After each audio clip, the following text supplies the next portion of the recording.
guys, and welcome back to my channel. So tonight I'm in the kitchen and I am making a dish that the first time I ate it was when I was doing the nanny job for Dr. Corruption and the Devil Wife. I will link the iCard up here. But anyway, now the Devil Wife, she would have me prep all of the food, and then when she got home at 5:30, she would come in and cook it. You know, everything was ready. If we were going to have baked potatoes that night, I would scrub them and dry them off really good and poke holes in them. She would leave me detailed instructions on how to prepare everything. For instance, for the potatoes, okay, so there were 4 children, then it was her and her husband, and then me. So the potatoes, then we had 4, 5, 7 potatoes. So I had to scrub all of those, and she would leave in the directions, poke 4, take the fork and stab the potatoes 4 times. So she was very detailed about everything. She was just OCD about everything. So this was a dish that she made about once or twice a month. And I had never had a dish made with chickpeas. Chickpeas isn't something that we ate in Mississippi. I don't know if y'all do now, but I had never had them before until I moved up north. But it was delicious. It was really one of the best meals that she ever cooked. So I wanted to try it, but I had no idea what the name of it was. She had it written on a recipe card, and she would get it out, the recipe card out, and follow it, you know, to the T. So I found it online, and it's on the Spain on a Fork channel, and it's on some more channels too, but Spain on a Fork is the one that I'm subscribed to. So I'm going to make his recipe, which is, from what I can remember, is very similar to hers, except she did use fresh tomatoes, because I remember having to cut the tomatoes up according to her directions, how many times to slice them and how many times to make quarters out of them. So what I'm going to do is put about 1/8 of a cup of oil into my cast iron skillet. Let me go ahead and get that heated up. Now to this, I'm going to add, this was a very small garlic. I'm having trouble finding the really big garlic that's actually grown here in America and not in China. So I think the recipe called for about 6 cloves of garlic, so I have about 7 little ones here that I chopped. And then either a small onion or about 1/2 of a large onion. This is about 1/2 of a large onion that I dice. So as soon as the oil gets hot, I'm going to put the onions in first, because I found that the garlic tends to brown quicker than the onions. And then we're going to add, I just bought some crushed tomatoes, but you can use tomato puree. Or like I said, she used fresh tomatoes. And then I have a can of chickpeas, which I'm going to drain and rinse.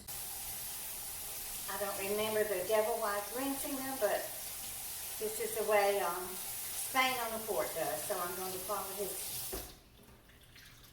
his procedure, rinsing them. Okay.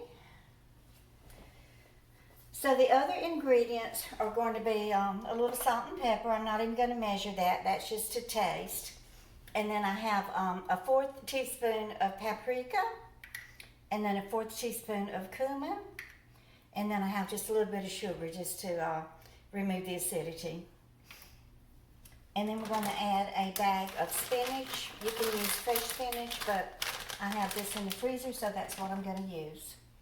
So let's see if this is hot enough to start sauteing the onions. Not quite. But anyway, the Devil Wife, she would write out the grocery list every week.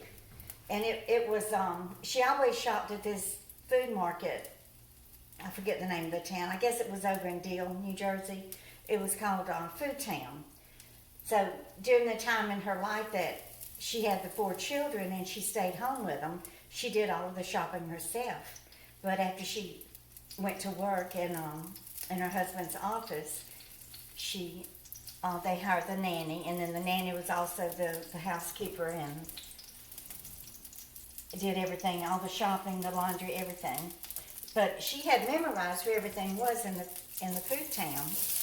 So she would write the grocery list out according to where everything was on the aisle. So it really made my shopping easier. But there was a time that they moved everything around and kind of remodeled and rearranged things in the grocery store, and then her list wasn't compatible anymore.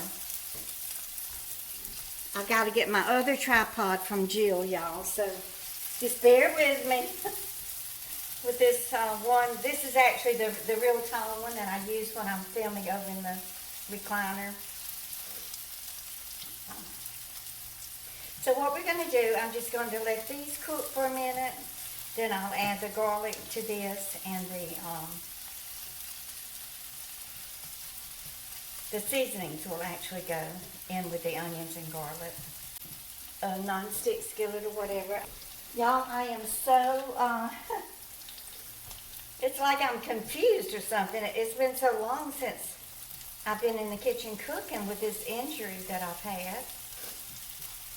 I haven't done a lot of cooking. I bought a few of those frozen dinners, and Jill cooked a few meals for me and froze them, and I brought those home and heated those in the microwave and ate those. And then I was just eating, you know, I would make some tuna salad with some boiled eggs and just getting by the best that I could so that I didn't have to be in the kitchen standing on my ankle. But now that it's healing, I'm able to get back in here, but it's like I forgot how to cook.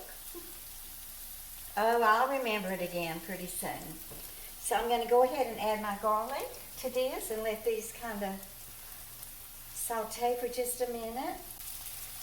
I mean, you can't go wrong with spinach and tomatoes, right?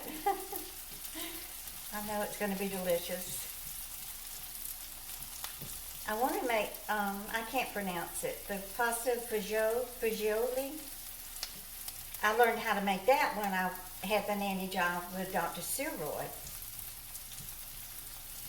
You know, he was 100% Italian, so he loved my southern cooking. He loved it whenever I would make collard greens with ham and all of that. But I had to learn how to cook the way that he wanted to eat. And I had to learn how to cook his venison. You know, he was an avid deer hunter. So we would have those venison roasts, and he had bought that set it and forget it thing, and it had a spit in it, a rotisserie. So I would put that venison roast in there and just set it and forget it, and just let it turn on that spit for 3 or 4 hours, and it would be so delicious. And he actually grew fresh rosemary in his yard, so I would sprinkle that on it too. So what I'm going to do is add the paprika and the cumin to this. And just let these onions and garlic absorb all of this deliciousness.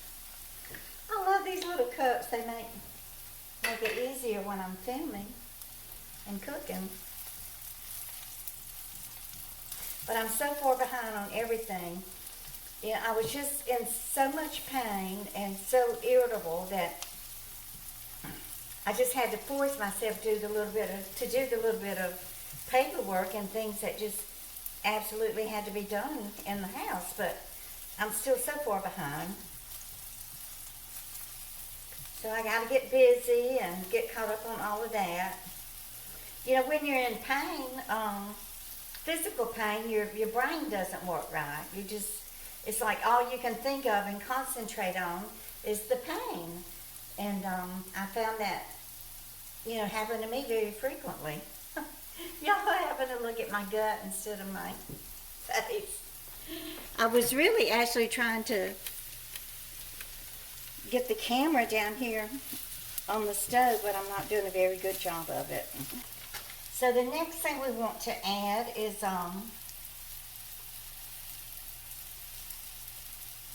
add the tomatoes and the dash of sugar.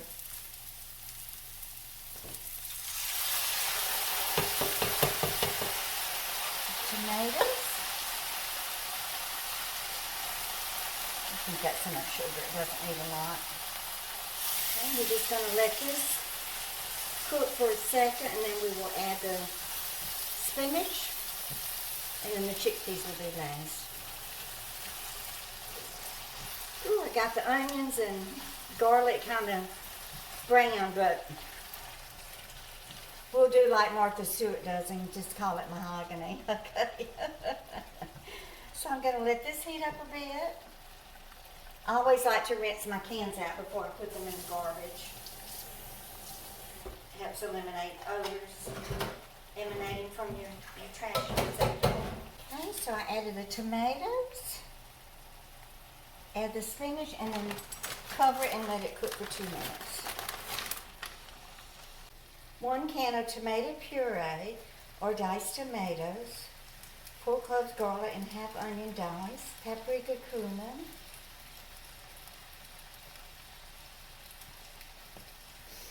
okay, so I'm trying to get this thawed out here. Maybe it's because I used the crushed tomatoes for that. The heat really reduced quickly, didn't it? I'm going to add just a tad bit of water. I don't want it to be dry. So I'm going to stir this up and let it cook for about, said 2 minutes, but that was with fresh spinach. So since this is frozen, I'm going to set the timer and let it cook for 3 minutes, and I'll be back. Okay, so the spinach has cooked. So I'm going to add the chickpeas and then just let those warm in here for about 2 minutes, and then it will be ready to plate.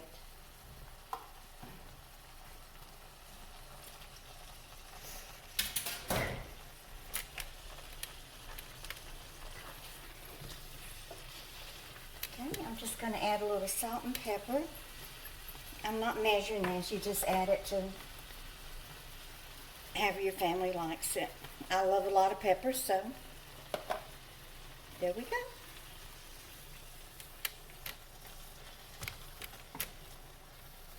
This keeps them wanting to fall over. I sure don't want to add my cell phone to the mixture. Like I said, I will leave the link to Spain on a Fork. He's a professional chef, so you can watch him make it much better than what I did. Anything out of it. He said to add the chickpeas and let them cook for 4 minutes, but I don't think it needs to cook that much longer. Basically just need to heat the chickpeas. That's what is so good about canned beans, y'all. They're just ready to eat. They're great to have on hand in case you have a power outage or something happens and you can't get to the supermarket or there's no food on the shelves. You can always have open up a can of beans. Okay, so this is going to be my dinner tonight. I haven't tasted of it yet. I hope it's going to be my dinner tonight. I can't hold my hand over here because it keeps covering the camera. Let me see. I'm going to put my glasses on so I can see. You can see it looks delicious and it really, really smells good with that paprika and cumin in it. I think my bag of spinach was too much. What was that, about a 12 or 14 ounce package? I think the guy in Spain as a Fort just used maybe 2 cups of fresh spinach. But I'm not going to say anything bad about it until I taste it. I won't really know until I taste it.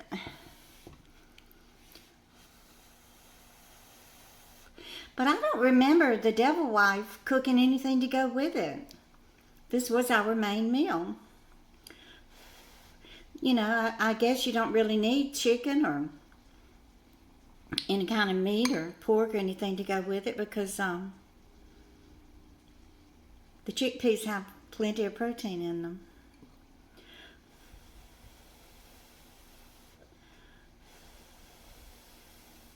I don't want to burn my mouth, y'all. That hurts so bad to have a burned tongue, doesn't it?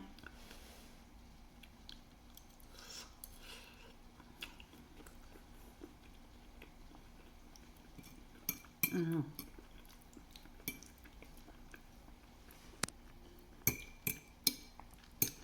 It's really delicious. It really is.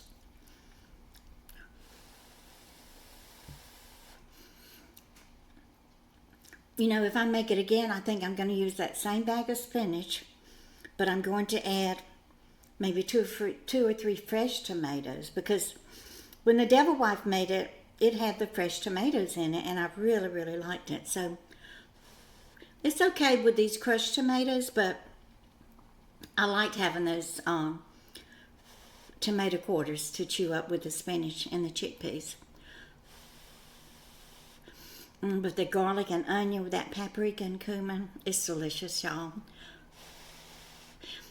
I'll leave the recipe in the description below, and I'll also leave the link to the video that's over on Spain on the Fort.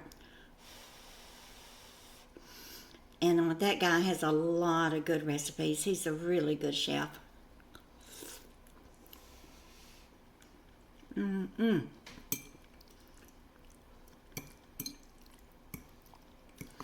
Okay, well, I'm going to end it now and finish my dinner.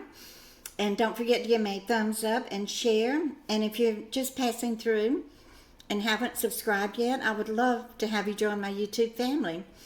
And y'all just keep on coming back.